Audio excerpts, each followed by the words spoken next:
எங்கள் ஊர் சைடெலாம் சரியான மழைங்க. பசங்களாம் ஸ்கூல்லாம் லீவே விட்டாங்க. சரி லீவ் விட்டாங்க. அது வீட்டில் இருக்கிறாங்க. அதனால் சாயங்காலம் டைமில் என்ன சொன்னாங்க, அம்மா சூடாக எதாவது செஞ்சு கொடுன்னு சொன்னாங்க. ஆனால் வீட்டில் பார்த்தா எதுவுமே இல்லை செய்கிற அளவுக்கு. அதனால் கடைக்கு போய் இந்த மழையிலே கடைக்கு போய் கொடை பிடிச்சின்னு போய் கடைக்கு போய் மாவு பாக்கெட் வந்தாங்க.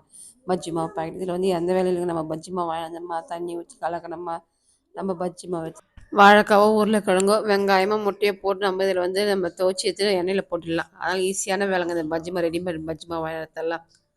நம்ம கைக்கும் நோவாமல் வாய்க்கும் நோவாமல் சாப்பிட்லாம் ஆனால் பஜ்ஜியை. நீங்கள் வீட்லேயே நினச்சி வாழைக்கிழந்து உருளைக்கிழந்து வாழைக்காய் தாங்க நம்ம முதல்ல நீட்டி தான் சீவி பார்த்தா வரல. ஏன்னா பாதியில் கட் ஆகிடுது. ஆனால் இந்த வாழைக்காய் நான் என்ன பண்ணேன், ரெண்டாக கட் பண்ணிட்டேன். ரெண்டாக கட் பண்ணி போட்டாக்கா கொஞ்சம் சின்ன சின்னதாக வரும். ஈஸியாக கட் பண்ணிடலாம்.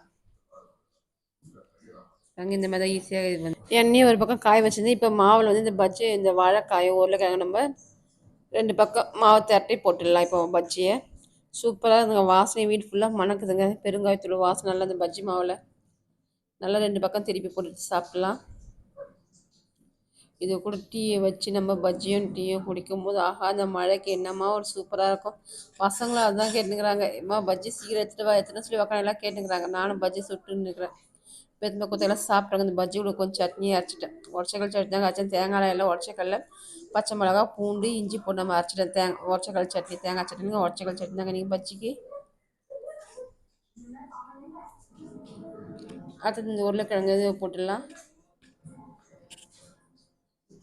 உருளைக்கிழங்கு பஜ்ஜி ரெடி ஆகிடுச்சு. இப்போ வாங்க இப்போ சாப்பிட்டு கொடுத்தலாம். அதெல்லாம் சாப்பிட்டு கொடுத்தாங்க. சாப்பிட்டு பக்கம் நிற்பாங்க. டீ ஒரு பக்கம் கொச்சின்னு இருக்குதுங்க.